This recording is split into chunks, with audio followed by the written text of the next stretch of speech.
Welcome to this forum for candidates running for Georgia House of Representatives.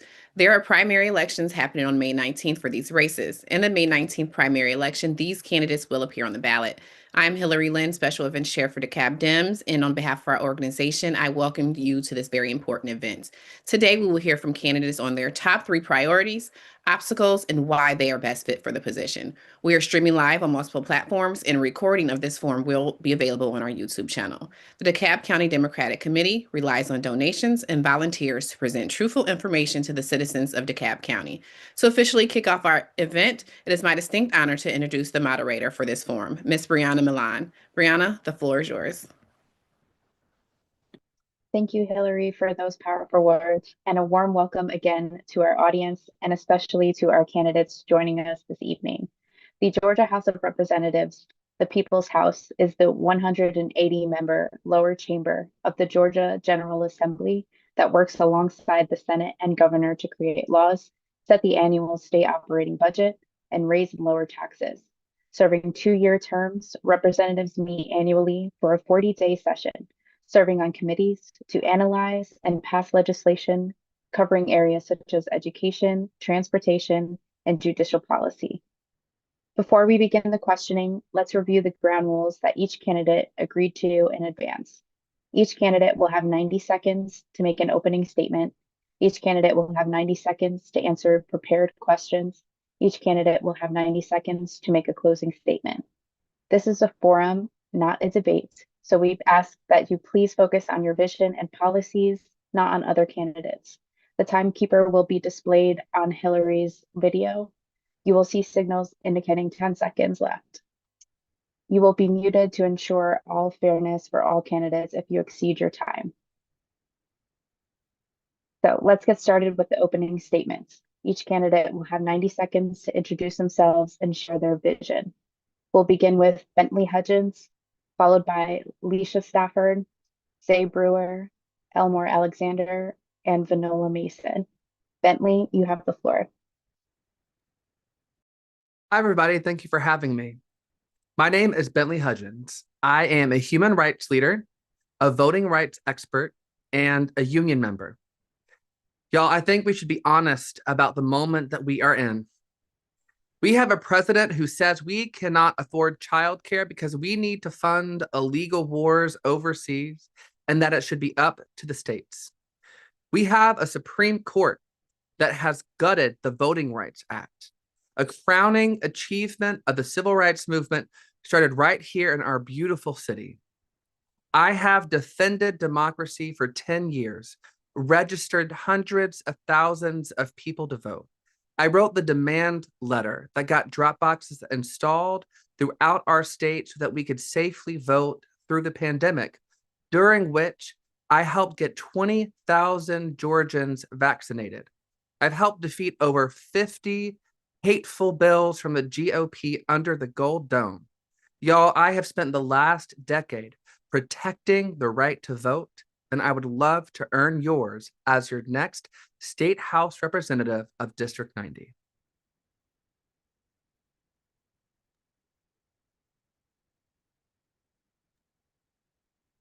Leisha Stafford. Greetings, all. I'm Lisa Stafford, and I am running for House District 90 as well. That House District 90 deserves a representative, who understands people not just on paper, but in real life. I was raised in this community in South DeKalb. I was educated in South DeKalb, and I have spent the last 25 years of my career working with Georgians. As a social worker, as an educator, and as a veteran service representative with the Department of Veteran Affairs, I have been tasked to make fair law-based decisions for all of my constituents, all of my consumers, all of my students, every single person that I have worked with. My background has prepared me to extend and exceed exceptional expectations in the role because I've spent my entire career solving problems that the government has obviously and oftentimes overlooked. For more than 25 years, my work has centered on helping people navigate systems that were never designed with them in mind. I've sat with families in crisis, advocated for students trying to stay in school, and fought for veterans who deserve dignity and justice. Those experiences shaped my belief that government should be accessible, transparent, and accountable, and that every resident deserves to be heard before decisions are made about their lives. In social work, you learn quickly that every policy has a face. I've had to Thank you. find We've reached solutions time. and the limited resources.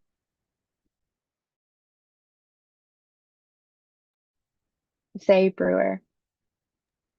Hi, good afternoon, DeKalb Democrats. My name is Zay Brewer, and I'm running to represent House District 95. For those who don't know the district, it's mostly in unincorporated Lithonia, the Rock Chapel area, and it goes into unincorporated Gwinnett County and southern Snellville. I'm a former legislative staffer. I worked for 2 United States senators and a state representative, and I'm a law student over at Georgia State and aspiring family law attorney. I'm a lifelong resident of this district, and I believe that our district and the entire state is at a pivotal time. And I look to bring a new perspective and approach to this district and the Gold Dome, and one that focuses on the concerns and problems of everyday people, one that brings accessibility and accountability and new energy to carry this district forward as we're moving into a new era as Georgians and as Democrats. So that's why I'm running.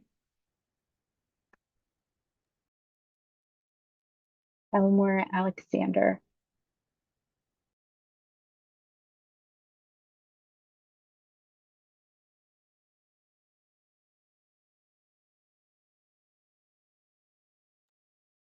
Okay. Good afternoon, and thank you to the DeKalb Dems and our moderator, Brenna. I am Dr. Elmore Alexander, and for over 40 years, I have had the profound honor of serving this community as a physician.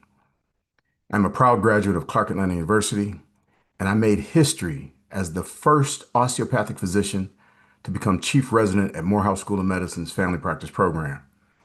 My children, they went to DeKalb County schools, and this community, it is my heartbeat.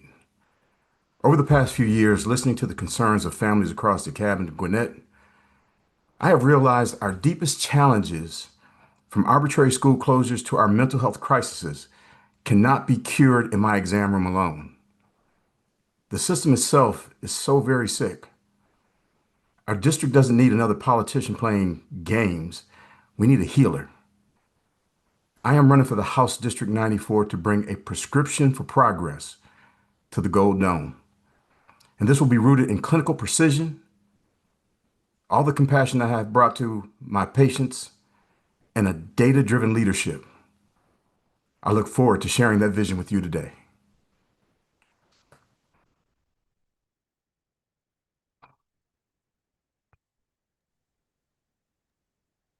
Vanola Mason. Good evening, and thank you again, DeKalb Dems, for hosting this forum and creating this space for us to have this important conversation. My name is Representative Vanola Mason, and I am honored to serve House District 94 following the recent special election. I'm a 20-plus year educator, a former PTA president right here in House District 94, an HOA board member, and a longtime community advocate. I've spent my entire career working alongside students, families, and communities to solve real challenges. I grew up in an underserved community, and I understand exactly what it means to face obstacles. But I also know what's possible when people are given opportunity and support. That experience is what drives my commitment to serve. We are at a moment where access, opportunity, and representation matter more than ever. With the recent decisions impacting voting rights across the country, it's critical more than ever that we stay focused on ensuring that every voice in our community is heard and respected. I'm running to continue this work because I believe every family in House District 94 deserves strong schools, real economic opportunity, and access to affordable health care. Thank you. Thank you all for your thoughtful opening statements. We'll begin with our first question. What are your top 3 legislative priorities and why? We'll begin again with Bentley Hudgens and then move down the line. Bentley? Thank you so much. Like I said earlier, we are at a pivotal moment where we need to defend and protect democracy and the right to vote in Georgia. Especially with the recent decision for Louisiana v. Calais, I am clear-eyed about the priority to protect our democracy and the right to vote. And the right to vote affords us the ability to work together in the tool of the legislature to provide real relief for working families and hold corporations accountable by lowering the cost of living, investing in our health and making healthcare universally accessible, by creating opportunity, economically opportunity for every single person and building safer communities. And I want to build on the work that I've already been doing to stop Donald Trump, the far right, dark money, and the extreme GOP attacks on our neighbors by getting ICE off of our streets, by stopping the attacks on LGBTQ plus people, by stopping the attack on women and people's bodily autonomy, and by making sure that every single person can walk around in their neighborhood without fearing for their life, that a gun will take their life, especially kids in schools. Thank you so much. Thank you, Bentley. Lisa Stafford? Thank you so much. So first and foremost, again, as Bentley noted, we are addressing a crisis with voting rights challenges. So voting rights and election integrity is very important because from the recent development, people like me will not be able to vote. We are looking at the ebbs and flows of voting rights. And if we do not make a serious shift in regards to how we do what we do, no one will be able to vote. Those who look like me or those who don't look like me. So voting rights and election integrity is really important. We have to stand firm and we have to fight. We have to continuously fight until we get the rights that we deserve as constituents. Second, healthcare accessibility.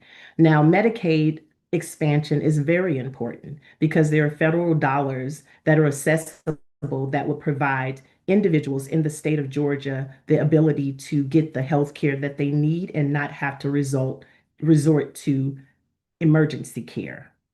Healthcare accessibility, of course, Medicaid and Medicare are very different because it is very specific. Certain individuals can access Medicaid and Medicare. So healthcare accessibility for all is most important than not. And then we go to economic development and housing. We need to put regulations in regards to investment real estate owners who are purchasing all properties in residential areas. That's very important to me. Thank you so much. Thank you, Ms. Stafford. Zay Brewer?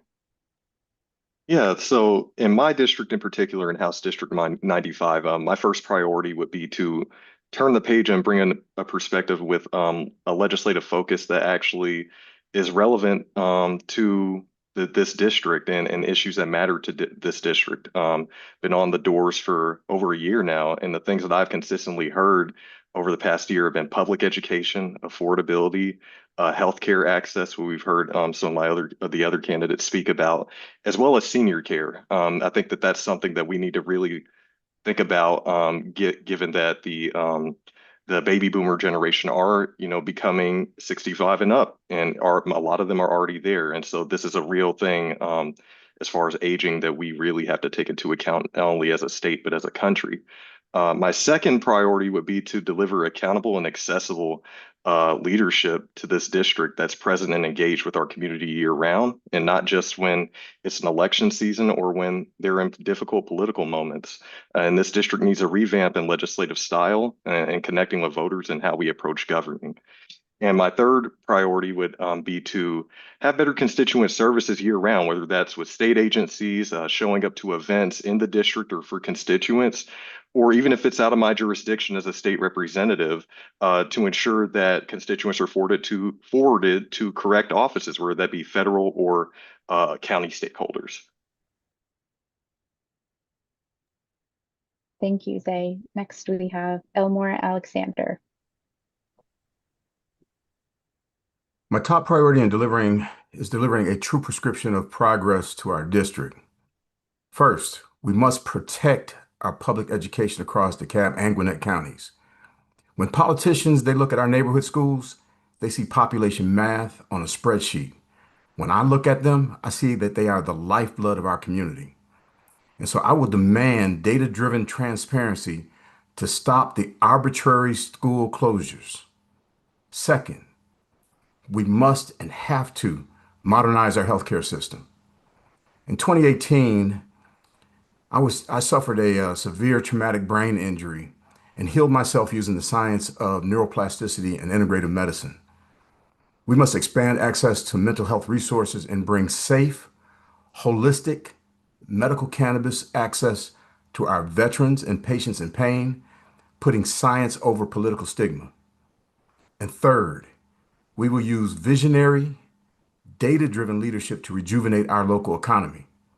You don't fix a failing system by guessing.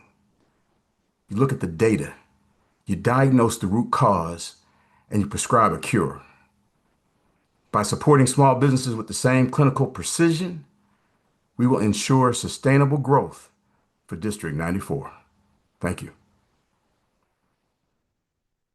Thank you, Mr. Alexander. Last but not least, we have Vanola Mason. Thank you. And I've developed these 3 legislative priorities. And as I've been in the community talking with the voters, I'm seeing that these priorities also resonate with them. And so the first one is ensuring that we're able to keep our public education system strong. One thing to note is that many of our students are not literate. They're not reading on grade level by the time they leave the 3rd grade. And so as a legislator, that will be one of my top priorities, to make sure that we are improving teacher retention, we're improving teacher development, so that we can have our students reading on grade level by the time they leave 3rd grade. My second priority that's resonating with voters is around economic opportunity and workforce development. We must expand our technical colleges and ensure that we have employee partnerships so that our young folks can get job opportunities. And we need to support apprenticeships and other job training programs for young as well as seasoned adults. And then we have to invest more in our small businesses with low interest rate loans and grant programs. And then lastly, I want to emphasize healthcare and mental health.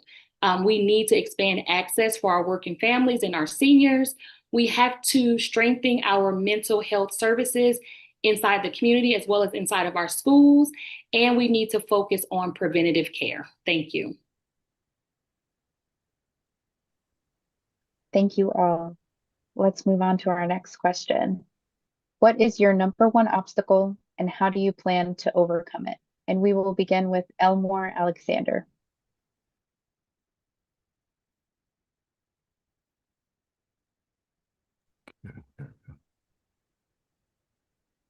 The greatest obstacle facing our district right now is the intense politicization of our community needs. And we have a political system that is addicted to treating the symptoms of our problems rather than diagnosing and curing the actual disease itself. So whether it's education funding, protecting our fundamental civil rights, or expanding Medicaid, career politicians are just too busy fighting partisanship to look at the data and really help the people of our communities. So I plan to overcome this by doing exactly what I have done in hospitals and clinics for over the last 40 years. I bring people together. I review the biological and economic facts, and I prescribe a solution that does no harm to our community. As a medical director, a former chairman of family practice at the DeKalb Medical Center, and a leader who has worked with the U.S. Olympic Committee, I know how to navigate complex, high-stakes environments. I will overcome the partisanship, the partisan gridlock, by leading with scientific authority and unwavering compassion for the people who I serve. Thank you. Next, we have Vanola Mason.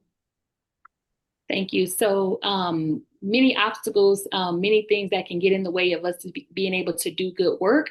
But I would say that probably the biggest obstacle lies around being able to navigate competing priorities, with limited resources and also different perspectives.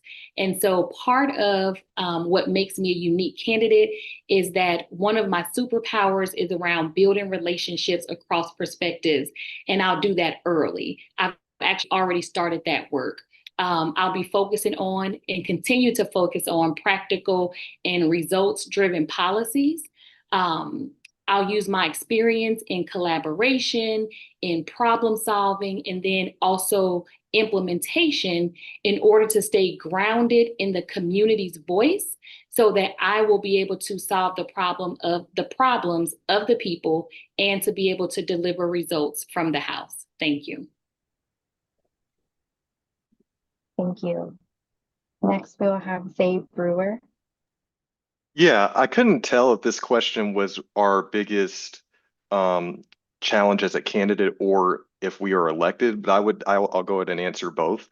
I think that if elected, I think the biggest challenge that my district in particular faces is the fact that this district has been neglected for a while. This is an area that not very many people talk to each other about things that are going on and whatnot. And so my biggest priority, which I've already laid out a plan for, would be to really bring our community together. I have two counties in my district, very different. One on the Gwinnett side is a little more dense, a lot more populated, a little more diverse. The other is in DeKalb is a little more sparse. Believe it or not, there's quite a few farms around here. I live across from a horse ranch. And so my biggest priority would be to really bring the community together. And I plan to do that through meeting voters where they are, meeting my residents where they are, as I've been doing the past year in this campaign. And if elected, I plan to do a district tour through various town halls, meeting with principals in my district at our schools, HOA presidents, etc.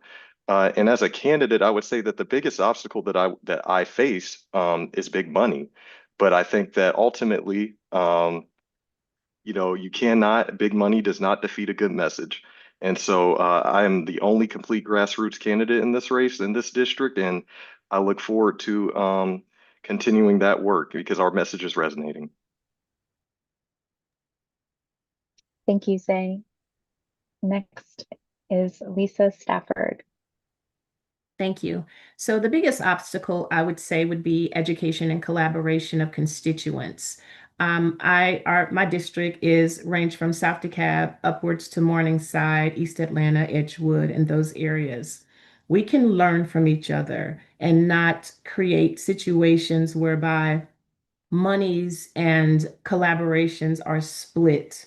When you look at the budget and the funding and support that comes to South DeKalb, it's not balanced with the top area of the district. And we need to change that. We need to work with not only constituents across the board, but work with neighborhood associations and HOAs that can help develop a comprehensive plan so we can move in sync and we can collaborate with city and county politicians so we can ensure that we have an extensive plan to get what we need for the entire district versus for portions of the district. Thank you. Thank you. Last but not least for this question, Bentley Hudgens. Thank you for the question. Y'all, I am a young LGBT candidate from an Asian American working class family. I began my career in Atlanta living out of my truck, homeless, after being displaced from a corporate landlord, and I didn't have anywhere else to go. I'm not taking or soliciting corporate money, and I don't have any extra cash personally to give to my own campaign. What this means is that we have a people-powered campaign of everyday folks like you and me using their time, their talents, and their trust to build our movement for real change. Because what we saw in the Supreme Court is corruption. It is money buying power. And that is the number one obstacle, not just for me and not just for you, but for us as Americans. We need to band together, to come together as one people, to stand up against corporate corruption and to stand up for democracy and to stand against corporate influence in our elections so that everyday people, like all of us on this call and all the people watching, have a fair voice in our democracy at every single level of government. Thank you. Thank you, Bentley. And thank you all. We appreciate your responses. Our next question is, what makes you the best candidate in your race? We'll begin with Bentley. Thank you so much.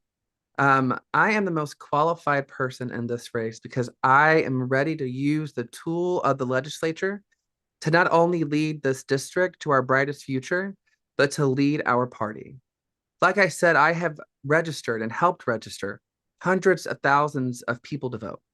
I wrote the demand letter that forced Brad Raffensperger and his office to install ballot drop boxes throughout our state.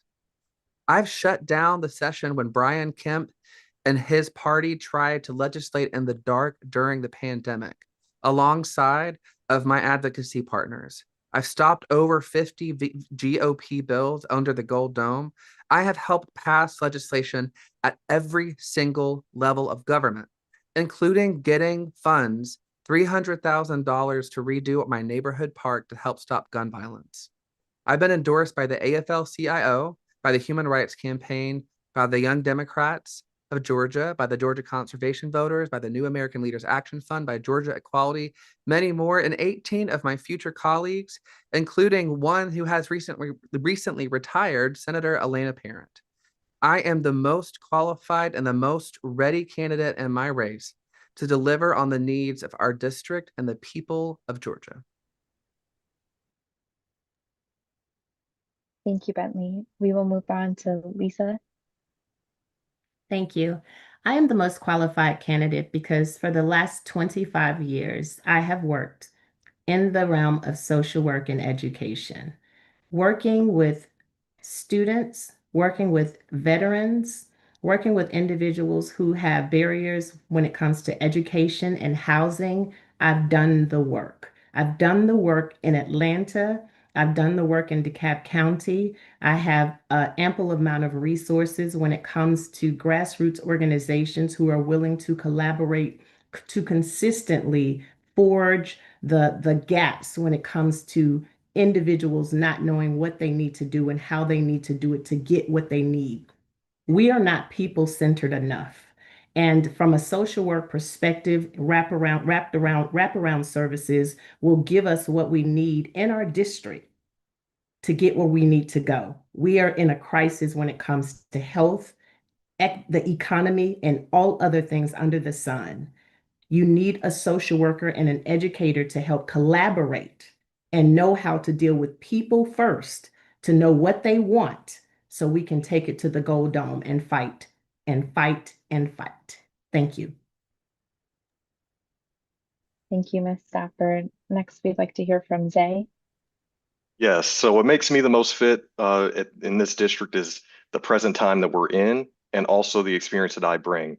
I think that we're at a pivotal time in this state and in this district. And I think that us as Democrats, we really need to have to reevaluate ourselves and really ask, what are we going to do moving forward? And I've been in this district for the past year, my whole life, really, as I lived here my whole life, but I've been in this district as a candidate the past year. And I've been meeting voters where they are. I hear their concerns and they're hungry for something different. But also I have a perspective of being a former legislative staffer on both the federal and state level. Even as a student government president at Kennesaw State University, I had to work with the Board of Regents and Chancellor Sonny Perdue and other student government presidents from different universities to help deliver mental health funds for all USG schools in the state for 2 fiscal years. We didn't have a way to do it because we were running out of money from the American Rescue Plan. So I have the experience from there. I have the experience of my work with policy over the years, but also I bring the energy that this district needs at this time, and I bring the concerns of the people. And so that's why I'm the best fit at this time and in this moment. Thank you, Zay. Next, we have Elmore. Well, this is where the rubber meets the road. I am the most qualified for this position because I have built this reputation over 40 years for integrity, truth, and being the hardest fighter that you can have as a physician for my people. I'm not running to start a political career. I'm stepping out of the clinic to heal my community. I've managed medical departments, I've set quality care standards for corporate health boards, and I've spent 4 decades looking at my patients in the eyes, guiding them through some of their darkest days. I have the depth and I have lived the experience of sending my own children to our public schools. And I know the heartbeat of this district because I've been listening to everyone in this district every single day. So we need to look now because we're at a critical junction in DeKalb and Gwinnett counties. We require a representative who understands both the humanity of our neighbors and they understand the hard science of policy making. I'm the only candidate in this race equipped to bring that exact blend of visionary, diagnostic, truth leadership to the Georgia State House. And I plan on bringing it. I need your votes, people. Bring me to the House. Thank you, Mr. Alexander. And we'll end this last question with Vanola. Thank you. I am truly the best candidate to continue serving as state representative in House District 94 because I have over 20 years in education. So during that time, professionally, I have created a teacher certification program to fill in the teacher shortage issue that we have across the state of Georgia and got that program approved by the Professional Standards Commission. I have worked as a classroom teacher, closing the achievement gap by 1 to 3 years consistently. And I have worked over this past 6 years as a resident in House District 94, engaging our community and designing programs that would bring our community together. Like I stated earlier, I've served as the PTA president, bringing over $80,000 in funds to our local schools. I've served as the former education chair of the Rockbridge Coalition, getting PTA started across our district. I've served as a post seat holder for House District 94, engaging with the community and getting hundreds of people to vote. And I'm also a member of our HOA board. I am prepared to lead. I have a deep understanding of education and the needs of our community. Since I've been serving, I've already started listening sessions, school visits, church visits to make sure I keep a pulse on what the community needs.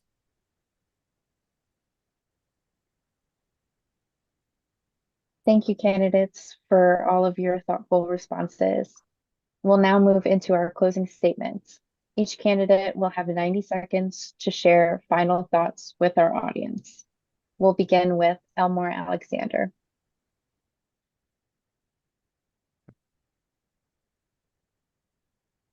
Well, I want to thank the DeKalb Dems and our organizers and everyone watching at home for your time today. We have a choice in this election. We can continue with the same types of individuals, putting them in office and getting the same kind of results.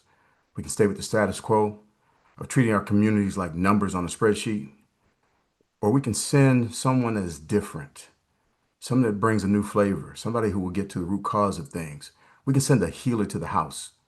And I'm ready to bring my 40 years of medical and executive experience to the Gold Dome, to protect our schools, to expand our health care, to get people across the aisle to work with us, and to grow our local economy. But I can't do this without without you. Early voting is happening right now, and it ends on Friday, May 15th. Election day is Tuesday, May 19th. I'm asking for your vote in the Democratic primary. Please visit my website at electdralexander.com to find your early voting location, sign up to volunteer, or request a yard sign. Together we can prescribe progress. Let's heal our house. Thank you, and God bless you. Thank you. Next, we'll have Vanola Mason. Thank you, DeKalb Dems, for this opportunity and for everyone who is engaged in on the Zoom as well as at home. You know, this election is about more than one moment, but it's about the future of our community. It's about whether our children have access to strong schools, whether our families have real economic opportunity, and whether our neighbors can access the healthcare they need. It's also about ensuring that every voice matters. At a time when conversations about access and representation are happening across our country, we have a responsibility right here in House District 94 to make sure our community is heard. I've spent more than 20 years serving as an educator, as a community leader, and now as your state representative. That work has prepared me to lead with focus, integrity, and results. I don't take this responsibility lightly. I understand exactly what it means for families who are working hard every day and who need leadership that shows up and delivers. This is not just about holding a seat. It's about serving a community, and I am ready to continue to do this work together. If you'd like to hear more information about me and my priorities, please check my website. It's vanola4hd94.com. Vanola, F-O-R, hd94.com. Thank you. Thank you, Ms. Mason. Zay Brewer, you're up next. Thank you. I want to thank the DeKalb Democrats for hosting us again today and for this productive and important forum. As I stated earlier, Georgia is moving into a different time, and so is our party. And as we enter into the primary cycle, we must ask ourselves, what do we want in our district, in this district of House District 95, our state, and as Democrats? And I represent a real opportunity for a much needed new perspective and fresh blood in the state house. I'm a lifelong resident of this area, grew up here. I've been here for over 20 years, throughout, which is nearly my whole lifespan. But I bring not only that, but a lot of experience. I've been a legislative aide. I've been a deputy chief of staff. I've been up in DC working on the federal side, but I've also held community positions. I was vice chair of the Snellville Democrats. I was the state treasurer of the Young Democrats of Georgia. And I was also a post seat holder for the DeKalb County Democrats in this House district. And so I know this area, I know this community. I've been at their doorstep, I've been meeting them where they are, and I know what matters to them. And I hope to earn your support if you live in this district. You can follow up and check out my website, brewerforga.com, or you can email me, zayforga@outlook.com. Thank you. Thank you, Zay. Next, we'll hear a closing statement from Lisa Stafford. Thank you, DeKalb Dems. Again, my name is Lisa Stafford. I'm from my career as a social worker and an educator. It has taught me that policy is not abstract, it's personal. It shows up in whether a family can stay housed, whether a child can focus in school, whether a constituent can vote, whether a veteran can access benefits that they have earned. District 90 has a rich history and culture and resilience, but we also face real challenges: affordability, safety, transportation, election integrity, and access to health care. These are issues I've spent my life helping people navigate one-on-one, and they are the same issues I'm ready to tackle at the State House with the urgency and compassion they deserve. I believe in transparent government, strong neighborhoods, and solutions shaped with, not for, the people who live here. If you want a representative who shows up, who has done the work throughout the city, I would love your support. Lisa Stafford, Lisa, www.lisaforgeorgia.com, and that's Lisa spelled Leisa. Again, thank you for your time and attention. I appreciate your vote. Thank you, Lisa. And we will end with Bentley Hudgens. Thank you all so much for having us. I really appreciate the time and effort that went into putting this together. Y'all, I'm running to be the next state House representative of the 90th district because I know what's at stake. When I was 19, a doctor told me that I was legally deaf. And the only reason I could see that doctor was the passage of the Affordable Care Act. And because of it, My hearing was restored and my life was changed. Y'all, healthcare should not be a privilege, but a human right. Yet, 500,000 Georgians still lack access to care. Hospitals are closing and families are struggling, not just in my district, but across the state because, frankly, we have a racist governor who has refused to expand Medicaid his entire time in office. Healthcare in Georgia is a crisis and is in crisis, but we can change that. We can get a Democratic majority and elect leaders, strong leaders in districts like ours. And we can build a Georgia that works for everyone, where healthcare is universal, where schools are fully funded, and every person is treated with dignity, as we are all deserving of the unfulfilled promise of the Constitution, full equality under the law. You can get involved in my campaign, and I hopefully can earn your vote at www.bentleyforus.com, BENTLEYFORUS.com. And you can follow us on social media if that's your thing at Bentley for Us as well on all platforms, BENTLEYFORUS. Thank you so much, and I hope you'll have a great rest of your day. Early voting's already started. Go ahead and get out the vote. Thank you, Bentley. And thank you to all of our candidates for taking the time to share your perspectives today and for your commitment to public service. And thank you to our audience for being engaged and informed. These conversations are a vital part of our democratic process. We encourage everyone watching to stay involved, learn more about the candidates, and most importantly, make your voice heard at the polls. With that, I'll turn it back over to Hillary. Thank you so much, Brianna, and thanks to all of our candidates and our volunteers for putting this forum together this afternoon.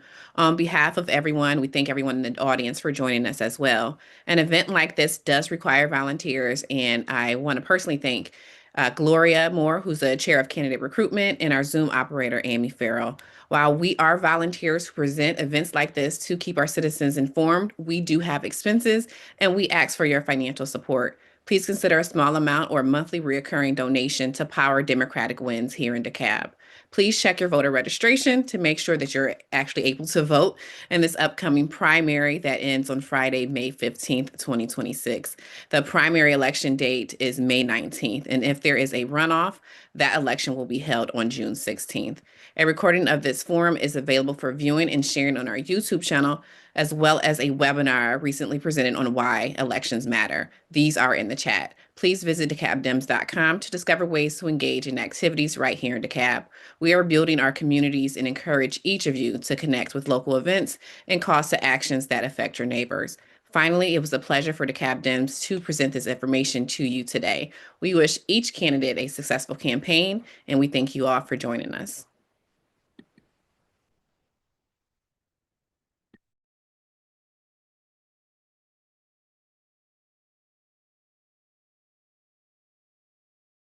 We will be taking about a 5 to 10 minute break, and then we will get started with part two of the forum.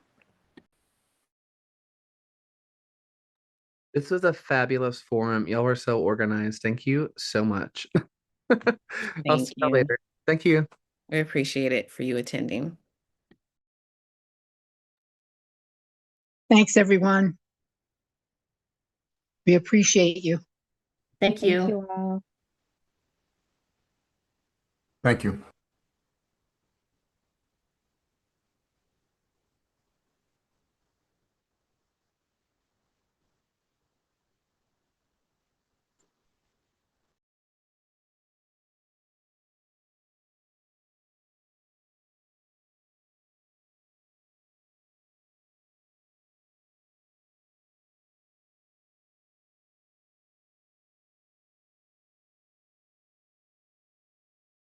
Amy, I did get an email from Kim. She says she'll be joining at 4 o'clock, but I did email her and told her we were going to be ending early. So if she could join. So we may or may not have to get started without her if she's not here. Okay.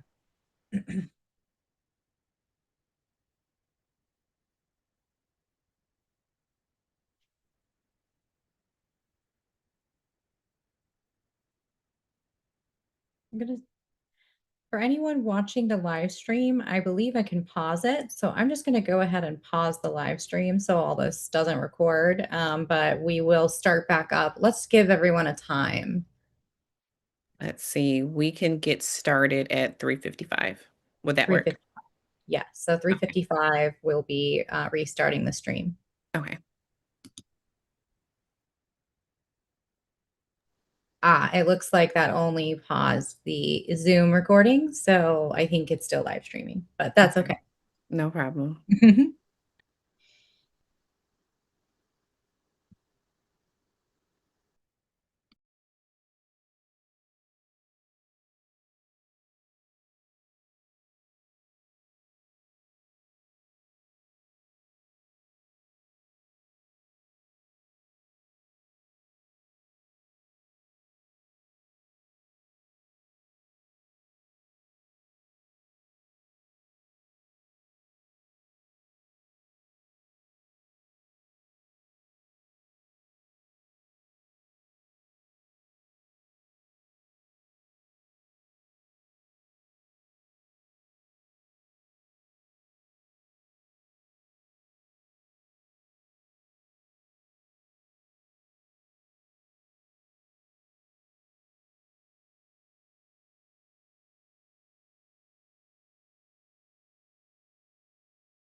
Good afternoon, Kate. Thank you for joining. Can you test your mic to make sure that it works? Yes. Can you Okay, hear me? perfect. Okay. Yes, thank you. Okay.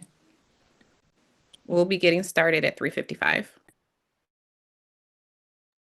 Yes, and we'll want you to pin Hillary to the top of the screen. So you'll find where her box is at the top and click on the dot, dot, dot. And there's an add pin from the drop down. And that'll help you to keep up with the timekeeper. There'll be a time on her screen counting down.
All right, you all will be getting started in about 3 minutes. Kenneth, I just sent a message to you if you're able to take a look at that.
Thank you all for joining. If you missed Amy's reminder, if you could please pin me to the top of your screen, I will have a timer once we get through the opening statements. And you will have 90 seconds for all of your opening and closing statements, as well as 90 seconds for the questions. And we'll be getting started in about 1 minute.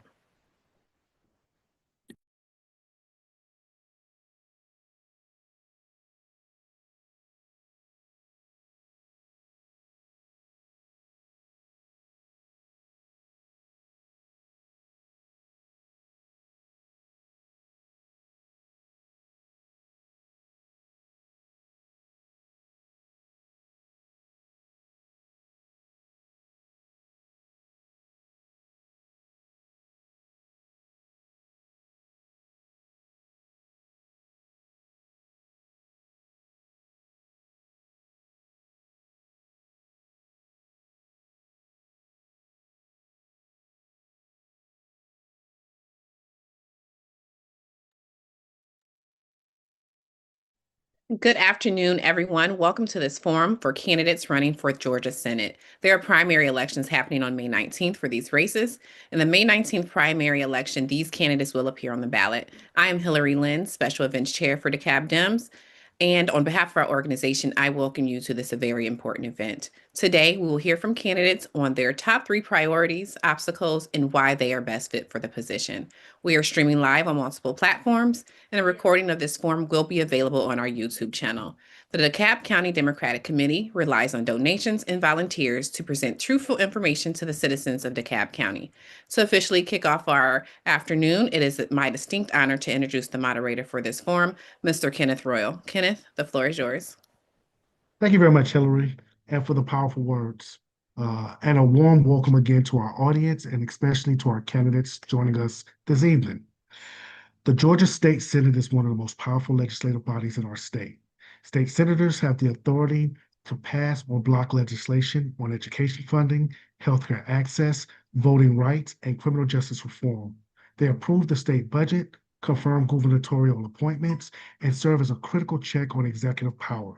In short, your state senators have the direct impact on your daily life, from quality of your child's education to the safety of your neighborhoods to the affordability of your health care. Let's go over some ground rules today. Before we begin the questioning, let's review some of the ground rules that each candidate has already agreed to. Each candidate will have 90 seconds to make an opening statement. Each candidate will have 90 seconds to answer prepared questions. Each candidate will have 60 seconds to answer audience questions if we have time, and each candidate will have 60 seconds to make a closing statement. This is a forum, not a debate, so let's focus on your vision and policies, not other candidates. For timekeeping purposes, it'll be posted up on Hillary's page. If you see a signal indicating 10 seconds remaining, followed by stop, if you exceed your time, you will be muted to ensure fairness to all candidates. All right, so we'd like to introduce our candidates. Is Sarah on yet? Okay. We have Nadine Thomas for Senate District 44. We have Kim Jackson for Senate District 41. We have Gabrielle Rogers for Senate District 10, and we have Kate Denny for Senate District 10. So we'd like to start off. The first question is, what are your top 3 legislative priorities and why? We'll start off with Nadine Thomas, Senate District 44. Okay, good evening, everyone. My top 3 priorities are grounded in what I hear from families every day. First, protecting families in healthcare. As a nurse, I understand what's at stake, and I will fight to protect access to care, women's reproductive rights, and services for our seniors. Secondly, protecting our communities. People deserve to feel safe and to have a voice in the decisions that impact where they live. I will work to ensure safe neighborhoods and responsible for development. Thirdly, economic stability for working families and seniors. Too many people are struggling with the cost of living. I will support small businesses, protect those on fixed incomes, and work to make our communities more affordable. These priorities reflect what matters with most people: health, safety, and ability to thrive.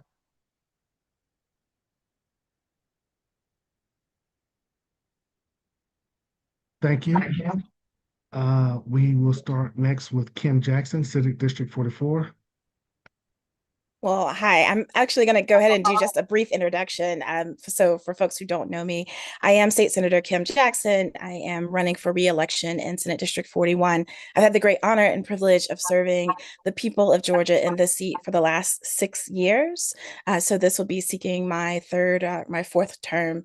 I represent areas of Stone Mountain, Clarkston, Tucker, Pine Lake, a large portion of unincorporated DeKalb, and a little tiny piece of Stonecrest and Lithonia.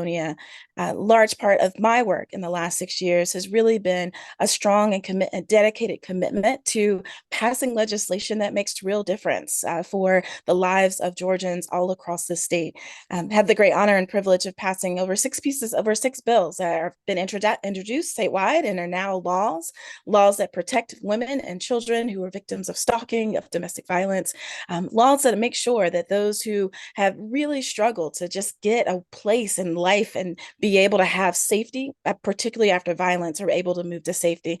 And lastly, and most certainly, I have been really honored to be the chair of the DeKalb delegation and to carry a whole slate of local legislation to ensure that our county government can function in strong and meaningful ways. So again, I'm Senator Kim Jackson. It's really my honor to be here. Thank you.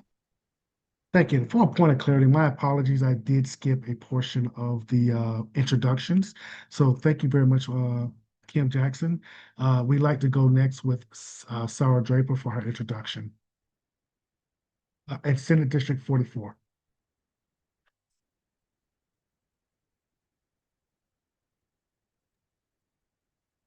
Mr. Royer, may I do my introduction? Yes, please. We're going to do intros first, and then we'll go back to the first question. Hello, I'm so sorry. I was having trouble finding the button, but hi everybody. My name is Sarah Draper. I'm the state representative currently for House District 90, which is in DeKalb County, covers portions of Atlanta and unincorporated DeKalb as well. And I've been in that position for the last 4 years. It has been my absolute privilege to represent the district. And in addition to that, I'm the Chief Deputy Whip of the Democratic House Caucus, which means I'm involved in the leadership decisions for the House side. This year, I decided to take a leap and run for the Senate. So I'm running for Senate District 44, which includes all of House District 90 and about 100,000 1,000 more constituents. So very excited to make some new friends. Just by way of background, I'm a mom, I'm an attorney. My expertise is in elections and voting rights. In 2020, I ran the voter protection program for the Democratic Party of Georgia and for Biden, Warnock, and Ossoff. And that is just a skill set that is fairly unique, the depth of knowledge that I have in that skill set. And, fortunately, unfortunately, whatever you want to call it, it is just an issue that comes up over and over again in the legislature. So I've been very passionate about fighting for our right to vote, elections, democracy issues. I mean, certainly with the SCOTUS opinion that came back this week, these things just keep coming over and over again. And I've been very passionate about pushing those things forward because I fundamentally believe, although I have so many other issues that I want to push forward as a Democrat, unless we have our right to vote, unless we have fair maps, it is very hard to push those other things forward. So I'm really excited to be here, and thank you to Cab Dems for hosting this forum. Thank you very much, Sarah Draper. Next is Nadine Thomas, Senate District 44.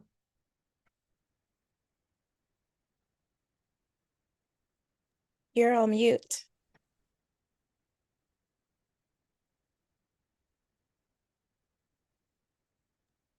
Thank you.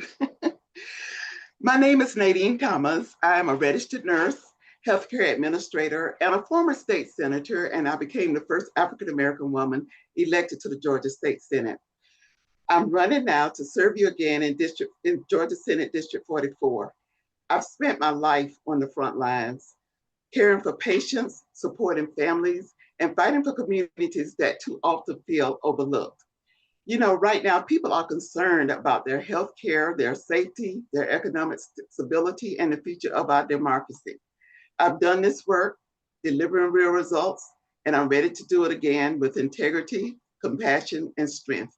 I'm Nadine Thomas. I ask for your support. Thank you very much, Nadine. Next, we'll have Gabrielle Rogers, Senate District 10.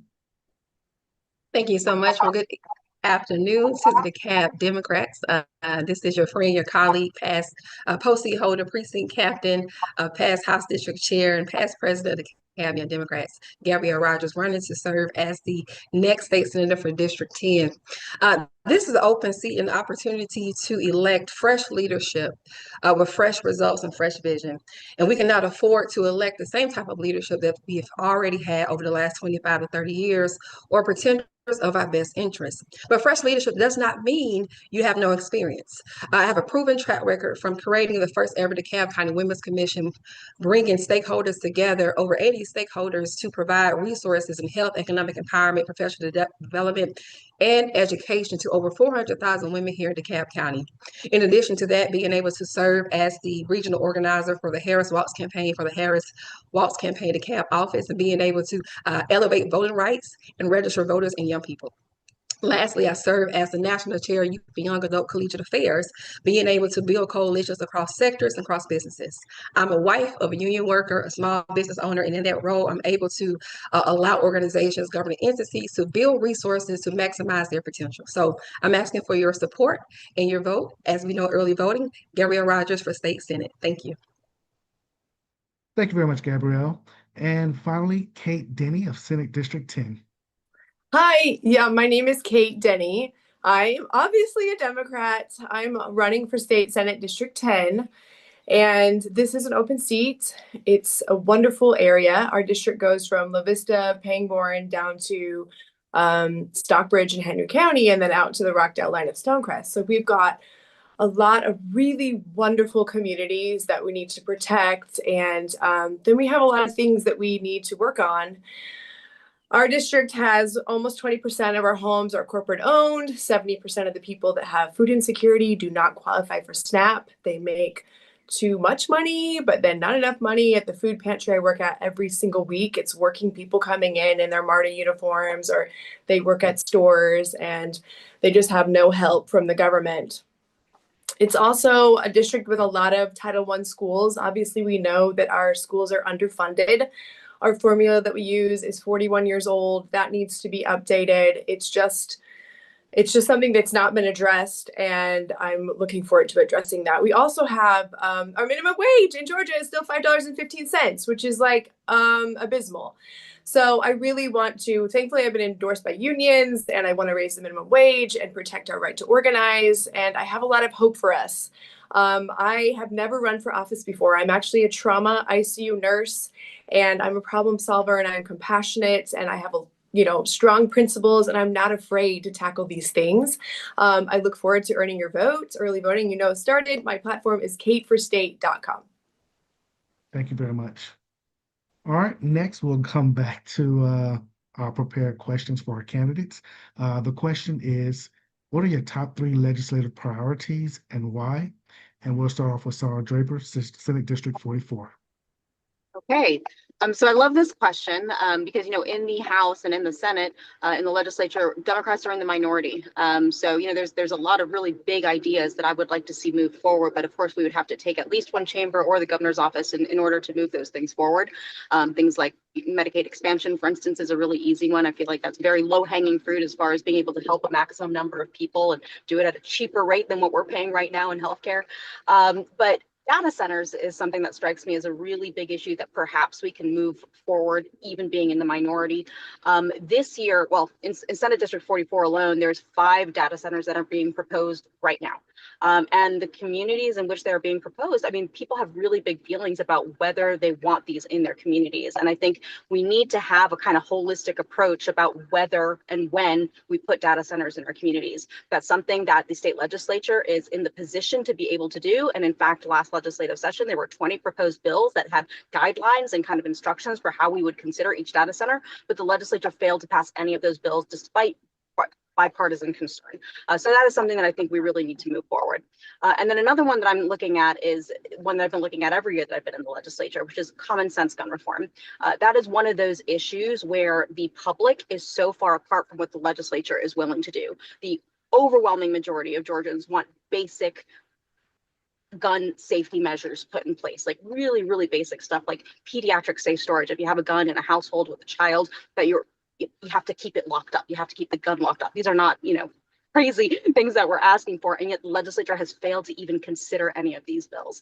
So moving that forward and putting pressure on Republicans to do just the bare minimum is really important. Thank you very much, Sarah. Next, we have Kim Jackson, Senate District 41.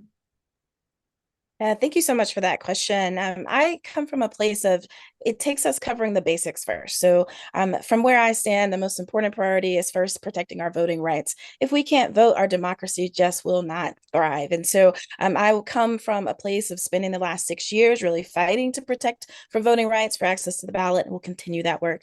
Secondly, if you are not well, then you cannot thrive. And so health is an extraordinarily high priority for me. And I think about health not just in terms of expansion to Medicaid, but also in terms of expansion to access to mental health and also to doctors. So for instance, for 2 bills that I've carried and actually been really successful in working on are more access to mental health care. We've been able to bring on more mental health practitioners online through a number of incentives already, and we'll continue that work.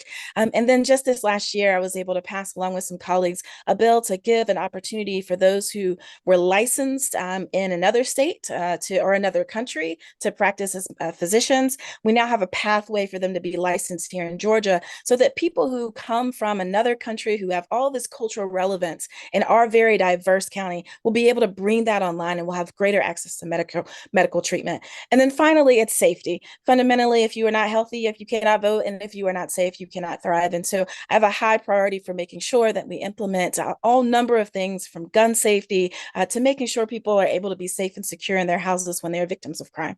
So those are my 3 priorities. Thank you. Thank you very much, Kim Jackson. Next, we'll move to Gabrielle Rogers, Senate District 10.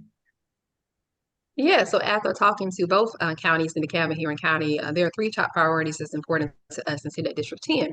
And that is housing, that is economic opportunity, and that is also government transparency. So housing, because no family should have to choose between paying rent and putting food on their table. So I will fight to establish a housing trust fund built on 3 key components: rental assistance to help families with moving costs, property tax relief for new homeowners in their early years, and additional tax exemptions for retired teachers, firefighters, and public servants, and our seniors, so they're not succumb to gentrification.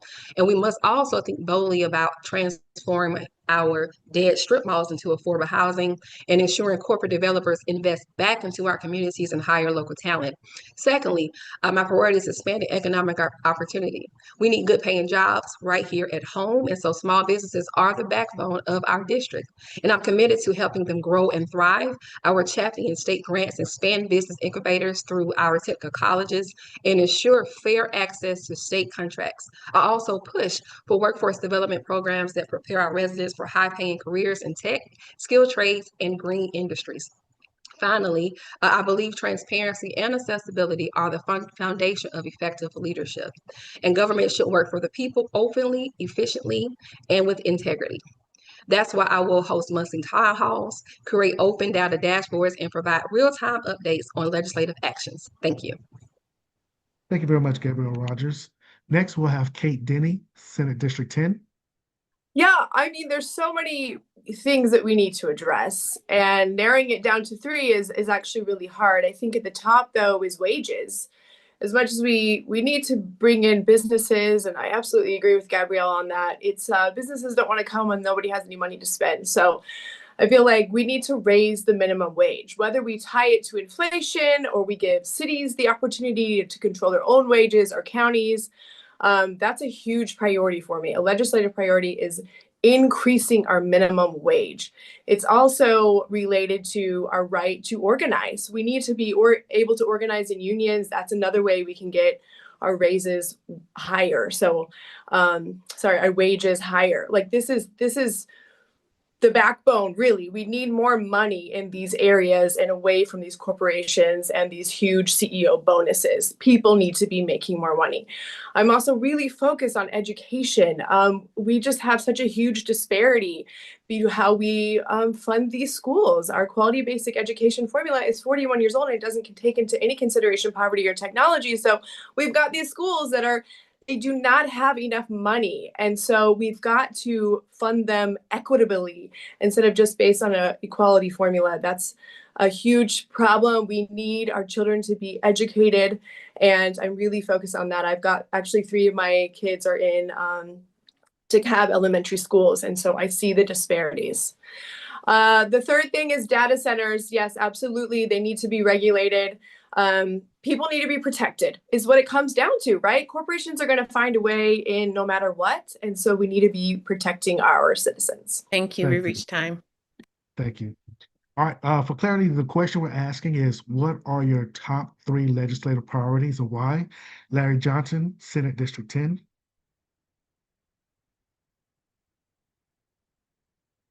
Good afternoon, Democrats. I think my top 3 will be basically tax relief. I want to put more money in your pocket. I mean, we have tax-free holidays, as well as work on property tax reductions by giving more rebates back to homeowners in their community. Also, prevention. I have a background, my master's in public health, prevention, and working with our youth to make sure we have life skills and also jobs for them in the summer. The other part is just working with education. Education is the bedrock and gateway to success.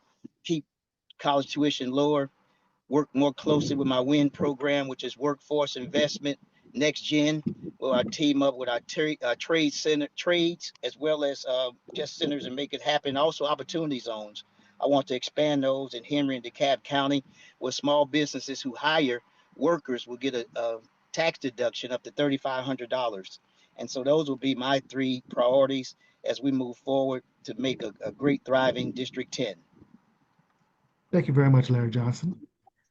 So one, I want to thank everyone for their first round of questions. Our next question for each candidate is, what is your #1 obstacle and how do you plan to overcome it? We're going to start this round off with Gabrielle Rogers of Senate District 10. Thank you. So I don't anticipate obstacles because I'm not in that position as of yet. But every meaningful role comes with challenges. However, my track record shows that I know how to navigate them effectively. Throughout my work, I've consistently brought people together across differences, whether across the aisle, across sectors, or across perspectives, to get things done. And that ability to build relationships and to find common ground has allowed me to move initiatives forward, even in complex situations. So if obstacles arise, I approach them the same way I've always have. And that's by having come to table conversations, engaging with stakeholders, and working collaboratively to find solutions that serve the people. Thank you. Thank you very much, Gabrielle Rogers. Next, we'll have Kate Denny, Senate District 10. It's a huge obstacle being the minority party in the Senate. I mean, I don't know. That's a big one, the biggest I would say, but I tend to look at it not so much as an obstacle as much as an opportunity to educate. These issues, most of them also overwhelmingly affect Republicans, right? Like they need Medicaid, they need their schools funded, they need higher wages, they have data centers.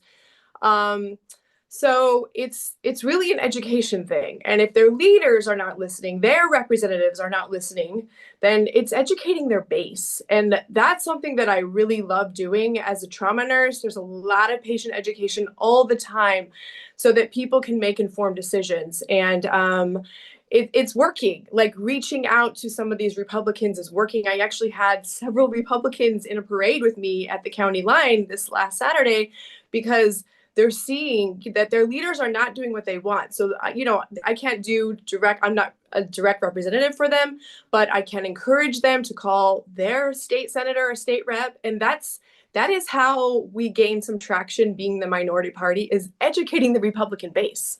So that's how I approach that problem. Thank you very much, Kate. Finally, is Larry Johnson for Senate District 10. Thank you for that great question. I was, as a county commissioner, I was president of the National Association of Counties, where I represented over 300 million Americans, 3,000 counties. I had a chance to work with Republicans and Democrats to get the American Rescue Plan passed, which gave us COVID relief, rental assistance relief, helped us with food security, helped us with prevention, gave small loans, grants to businesses. So I already had the experience of working across the aisle, where I had to go from Idaho to North Dakota to Illinois to our blue states, red states. So you know what I found out? There was no red pothole, blue pothole. There was no red park or blue park. People wanted to be safe. They wanted nice, clean trails and parks. And so I already have an established history of working across the aisle. And so there's the largest room in the world is the room for improvement. So you always got to look for things that you can find some assets and deficits in, but you move forward. I've done it with the Democrats in that room where we got Warnock elected. I led that campaign and we made a difference because we were able to go across party lines and we found Republicans who wanted Warnock in office as well. And so I would do that with that leadership because I know people down there at the Gold Dome already to move Henry and DeKalb forward together. Thank you very much. I'm going to remind everyone the question is, what is your number one obstacle and how do you plan to overcome it? We're going to go next to Kim Jackson of Senate District 41. Yeah, thank you so much for that question.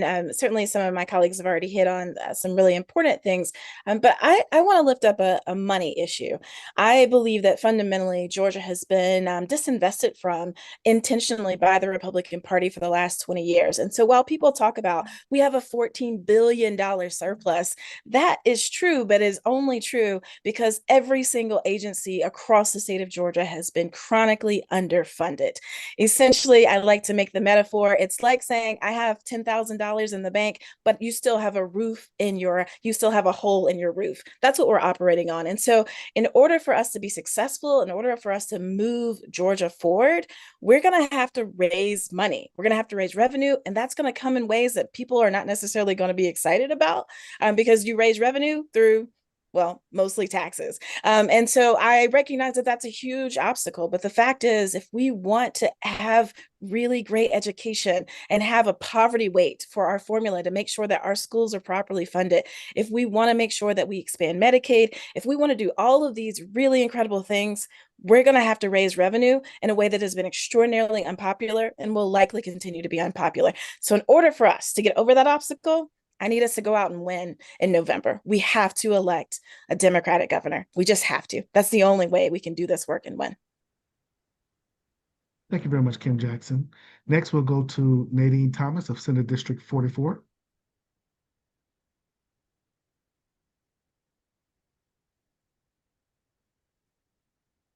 I believe you're on mute. Okay. If I heard this question correctly, you want to know the obstacles the three obstacles in this race that I'm in. First is money. Campaigns with significant funding, they can dominate the airwaves, but I've never believed that elections are bought. I believe they should be earned, and we are earning this one conversation by conversation with the people in the 44th district. Secondly is visibility. There's a whole new population of people now that's in this area. And, when they get to know me and learn about my record, that changes their impression or commitment to me. So money, visibility, and the third one is voter fatigue. What I find with the people in the community, they are disconnected from the process and believe that their voice doesn't matter with everything that is going on in the country now. But those of you who know me, I don't run away from challenges. I run toward them because I faced tough obstacles when I was both, when I was served in the legislature and as a registered nurse. And I have faced many tough challenges. So, I'm not letting not having money or maybe the visibility and the voter fatigue deter me from this race. Thank you very much, Nadine Thomas. Next, we have Sarah Draper of Senate District 44. This was an easy one for me to identify. I think without a doubt for Democrats, the biggest upcoming challenge is the evisceration of the Voting Rights Act. So earlier this week, as I'm sure you all know, the Supreme Court came down with their decision in Louisiana v. Calais. And, if it's going to have a massive impact on the maps in Georgia, both at the congressional level and at the state House and state Senate level. Republicans have enjoyed having this trifecta majority for the last 2 decades, and they are desperate to hold on to that. And now with this decision that has come down, they have the opportunity to redraw the maps in a way that essentially gives them majority rule, except it's actually minority rule, because we know that Georgia's a purple state, for a generation to come. I mean, that is truly what is at risk. It is very devastating blow to us in Georgia. And so there is going to be a special session this year. It's going to be either in late November or in December, and that's on purpose. They want to have it after the November election so that when they do really aggressive corruption to our election maps, they don't get the blowback during the November election. So we have to educate the public on what is coming and why it is wrong. Just because the Supreme Court says it's illegal does not make it right. Suppressing Black voices, suppressing voices of color is not right. Georgia is a majority minority state, and the representation should be consistent with that. So we have to yell to the rooftops. We have to inform everybody what's going on. And just to echo Senator Jackson's sentiment, we have to elect statewide Democratic candidates in November. Thank you. All right, for question 3, our final question. What makes you the best candidate in your race? We'll start off with Sarah Draper, Senate District 44. Okay, back here. So look, I mean, I think, I've mentioned this before, voting rights is the fundamental issue. If we can't vote, if we don't have our democracy intact, if we don't have fair maps, we are never going to be able to push forward the values that we have as Democrats. That's what it means to be in the minority, not to be able to push these things forward. And we will never be in the majority without democracy, elections, and voting rights. So I am an elections lawyer. As I said, I think I'm the only elections lawyer in the House, and certainly have been the House's leader on these issues to push these issues forward. With the special session coming up on drawing the maps, I will be playing a major role in making sure that our caucus is making the best arguments, both inside the chamber and to the public. This is going to become a national issue, and we just have to have somebody who is fluent in these issues and has familiarity with the press, has familiarity with framing the narrative, because this is just too serious an issue to ignore. And so I bring that. Not only am I the candidate in Senate District 44 that brings back that, but I'm one of very few legislators that has that ability. So that's my value proposition. Thank you very much, Sarah. Next, we have Nadine Thomas, Senate District 44.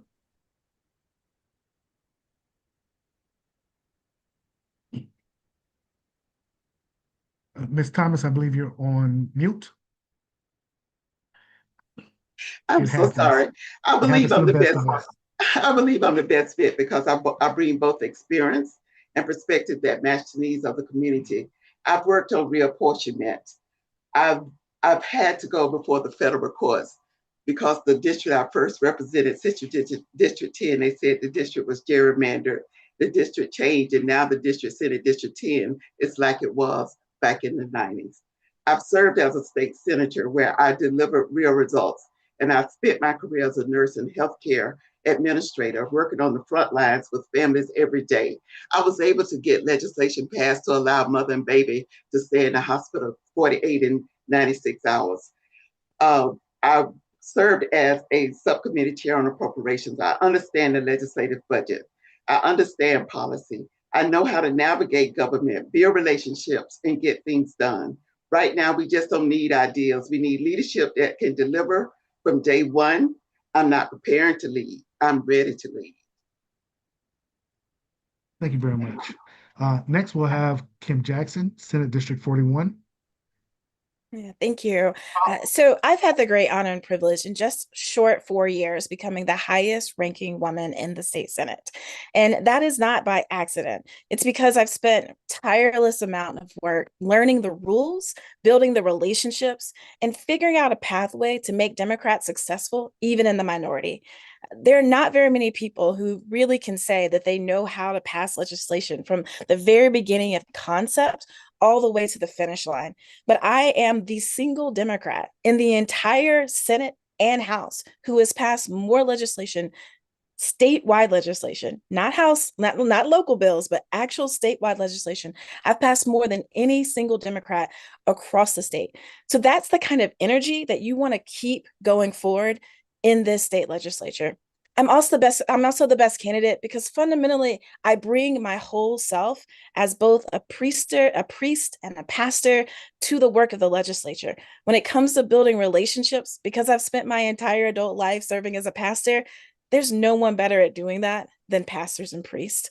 And I bring the compassion that is needed to both understand where other people's perspectives might come from, but also a strong moral compass and a strong conviction in what's right in order to help push people forward. So I do ask that you continue to bring me back so that I continue to serve as the whip and as the top ranking woman in the state Senate. Thank you very much. And I'll read the question again so everyone was clear. What makes you the best candidate in this race? We'll go next to Larry Johnson, Senate District 10. What makes me the best candidate? I was the one who led the task force to save Grady Hospital. Could you imagine a region without Grady Hospital? They tapped me to do that. And guess what? We have one of the best hospitals around. I had over $200 million in infrastructure improvements for my district. And also South DeKalb. We got new sidewalks, Performing Arts Center, new trails, new parks. I was the one who led to get the American Rescue Act plan, $140 billion to all the counties. And guess what? DeKalb got $140 million help with rental assistance. I represent the community. I've been there. I'm a legislator. I passed budgets, over $1 billion of budgets. I've sat in committees. I got legislation passed, made racism a public health disease. Only one county in the country. Got a Michelle Obama trail, almost 20 miles of a trail for people to have wellness in our communities. The community elected me 6 times to be their commissioner, longest serving African-American commissioner in history. So you have a track record of success and proven leadership. We can make this happen. I was a surrogate for Kamala Harris. She called me. I represented her in Philadelphia. Nobody on this running had that type of designation. We need to make sure we're about to go down there and fight at the Gold Dome. You got to have experience who understands legislation, who know how to make things happen. Larry Johnson is going to bring the state to you. We're going to do it through tax relief. We're going to invest in our teachers, our young people. We're going to make it happen. So please vote for me, Democrats. LarryJohnsonForSenate.com. Thank you very much. Next, we have Gabrielle Rogers, Senate District 10. Thank you so much for the question. Well, I'm the best candidate because I am not here to maintain the status quo.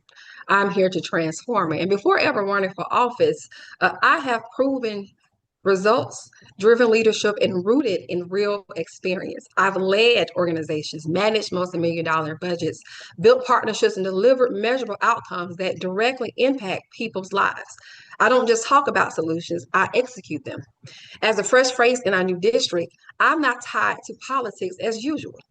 I bring a fresh vision, bold ideas, and the urgency for this moment demands. And my campaign is centered on affordability and opportunity because I understand what our families are facing and I have a clear plan to address it. In addition to that, being able to create the first ever Women's Commission, that's the governing body, an extension of the Cobb County Commission. 400,000 women lives will be impacted because of the work that I've done prior to being elected official, and it did not take 25 years to do it. This isn't about politics as usual. It's about people. It's about ensuring that every family in District 10 can afford to live, to grow, and to succeed. And it's about delivering the kind of leadership that doesn't just promise change, but actually makes it happen. Thank you. Thank you very much, Gabrielle Rogers. Next, we have Kate Denny, Senate District 10. Thank you. Thanks for having this forum. I think it's been really a great platform. I appreciate it. Everybody in my race is really focused on helping the community, and all of our unique backgrounds bring an experience that can be needed in some way or another. Something that really sets me apart, with the thousands of doors that I've literally knocked on at this point, I have yet to meet someone that says they've ever met a candidate before. So I'm oftentimes the first person they've ever met in 20 plus years that's knocked on their door. And that means I'm meeting people really where they are. And I want to hear their concerns. And I take the time to listen, and I take the time to educate about our whole ballot, all the way from the governor and the lieutenant governor. And because oftentimes we elect plumbers because we didn't know the job was for an electrician, and I want people to be educated so they can make better choices. But I genuinely want to work for District 10. I hand out my personal cell phone number to everybody I meet. They should be able to reach me anytime and tell me the things they want me to protect and the things they want me to push back on. I am also the only candidate in my race that talks about MAGA at all and pushing back against the MAGA agenda and how we can protect ourselves. It's up to the states right now, Minnesota, California, Vermont, it's Virginia, Georgia should be amongst those states pushing back against the federal government. So those are things that really set me apart. I'm also incredibly compassionate, principled, and unafraid. Thank you very much. All right, finally, we're going to have our closing statements from our candidates. Each candidate will be given 90 seconds, a minute and 30 seconds to do their closing statements. We'll start off with Gabrielle Rogers, Senate District 10. Thank you so much. Well, thank you so much to the DeKalb Democrats. Very excited to be with you all again tonight for hosting us on this important forum. So again, I am Gabrielle Rogers, running to serve as the next state senator for District 10. As I said earlier, this is an open seat, so it's time to elect fresh leadership, fresh face with fresh vision, and fresh ideas to move our district forward. But in addition to making sure that we have a leader that has a track record of service, and as you heard earlier, not only just in the Democratic Party, but also in the community, also as a small business owner, and being able to elevate the same type of leadership, the same type of fight and advocacy at the state Senate. So I ask for your vote. Go to GabrielleForSenate.com to learn more on Facebook and Instagram, Gabrielle for Senate. Thank you. Thank you very much, Gabrielle. Next, we'll have Kate Denny, Senate District 10. Yeah, I want you to know that I have a lot of hope for us. I think that that's a message that I want to leave you with, that it seems like things are burning down faster than we could possibly ever rebuild them. And that doesn't make me angry. It really just motivates me. To tell you the truth, I feel like you guys, we're not done. We have all of our hopes and dreams set on November, and that is a huge deal. And I tell everybody to vote, and we're all out there educating. And I just want you to know that even if things go badly, we are not done. We will keep going. And as you can't tell, I'm incredibly passionate about this, and I really want to work for you. These are practical things that we can do to make our quality of life better, to move us from surviving to thriving. And I look forward to representing you in State Senate District 10. Thank you very much. Next, we'll have Larry Johnson, Senate District 10. Yes, I love to represent our people in District 10. I'm a product coming from two teenage parents, first generation to graduate from college. Statistically, I'm not supposed to be talking to you, but I had resilience. I had the don't quit spirit. I was able to exhibit that for 6 terms in District 3. The people voted for me. I had vision, We had wherewithal, we had proven results that you can see, and you can see every results that we have. It just made it happen in our community. I want to bring the state to you, and we can do it with tax relief, invested in our teachers and education, the economy, invested in our small businesses, transportation. We need to make sure that we have trails, sidewalks, and I've done that as a commissioner. Affordable housing, healthcare. We've done it through grading. We've done it through bringing the first workforce housing ordinance to DeKalb in this region. I'm a leader on the national level. You'll get somebody who can come to the state who understands how to work across the lines and make things happen. So you're not just getting a rookie, you're getting somebody who has done the work for the people of DeKalb and Henry. And I want to do it again under the Gold Dome. Larry Johnson for Senate. I need your vote, need your prayers. Come on, you all. Let's get out here and vote. We can make a difference. We're building a tradition. We're not resting in one. I'm community focused, business minded with a human service heart. You can't make and break this one because the people made this. And I'm with the people 24/7. Thank you now. Vote for Larry Johnson. Thank you very much, Larry Johnson. Next, we'll have Kim Jackson for Senate District 41. And first, thank you all so much. Appreciate so much the work that the DeKalb Dems done, and really want to thank you all for all of the work and the building momentum that DeKalb has done for these many years. We are here where we are today and as far along, largely because of the work of the DeKalb Dems. So thank you. 6 years ago, when I began this journey, I ran a historical race. I became the first LGBTQ state senator in Georgia with the support of DeKalb citizens, Black folks and white folks and queer and so many, the incredible diversity. You all entrusted me with this position. And since then, I've done nothing but listen to your voices. The first bill that I ever introduced that's now a law, it came straight from the citizens of DeKalb, women who said, we need help when it comes to being victims of stalking. The next bill that I passed, again, came straight from the citizens. Clarkston citizens came and said, we need doctors who speak our language, who understand our ethnicity. And so we went on the journey to create a pathway for those folks to get licensed. I am an incredible listener of the people of DeKalb. And more importantly, I don't just listen, I take action and follow that through from the beginning all the way to the end to make sure that we have laws that reflect and serve the needs of your people. Again, I'm State Senator Kim Jackson. It is a great honor and privilege to serve as a senator, and I do ask for your vote so that I can continue this work. And I look forward to serving with one of these people who ultimately will become my colleague in the Senate. So thank you all so much.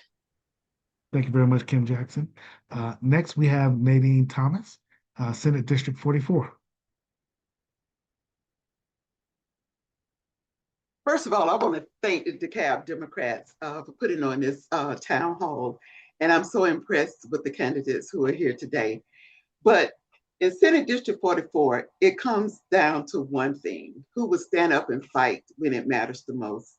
I have spent my life doing exactly that as a nurse, caring for patients and families, and as a state senator, delivering real results for the communities that I have been honored to serve. I'm not new to this work, and I'm not afraid of it. I know what it takes to protect healthcare, to keep our communities safe, and to support working families and seniors, and to defend our democracy and voting rights. This is not just about winning an election. It is about who will stand up and fight for when it matters most. I am Nadine Thomas. I'm ready to do that work, and I respectfully ask for your vote. Thank you very much, Nadine Thomas. Finally, we'll hear from Sarah Draper, Senate District 44. Hi, everyone. So Sarah Draper here. Just thank you again to the DeKalb Democrats. You guys are the best. Community county committee work is really hard, but it's absolutely necessary to our win. And just very thankful for all your work, and have enjoyed partnering with you all over the past across the district and across the county. When I joined the House, after my first term, I was elected by my caucus members to leadership in the House. And that was a great point of privilege for me, but I think it demonstrates that I am very effective at my job and very dedicated to my job. Not only do I have a special skill set that we absolutely need to move Democrats forward for generations, I also think on a local level. During my second year in the House, when several DeKalb commissioners ran for CEO, there were big gaps gaps in commission representation across South DeKalb in particular, across half of DeKalb, but really across South DeKalb and District 90 in particular. And I went to work. I knew that there was a way that we could change the election laws to make sure that those positions could be filled faster than what they could be under the current law. And I was able to move that bill forward under a Republican House, Republican Senate, and that was a bill that got signed into law. So I'm very good at identifying problems, and I'm very effective at getting through solutions, even in a Republican controlled House and Senate. Humbly ask for your vote. And I invite you to visit my website, syradraper.com, where you will find a tool that will tell you where your closest early voting location is across DeKalb County and in Clayton County as well. Thank you. Thank you very much, Sarah. All right. So one, I want to thank all of our candidates today. If we were in person, I'd say give them a round of applause. But I want to thank every one of our candidates today because it is a big step up and say, I want to, look out for my community. I want to advocate for my community. So I want to thank every person that stepped up today to put their hat in the ring and say, hey, I want to support our community. But I will be passing this back over to Hillary. Thank you very much, Hillary.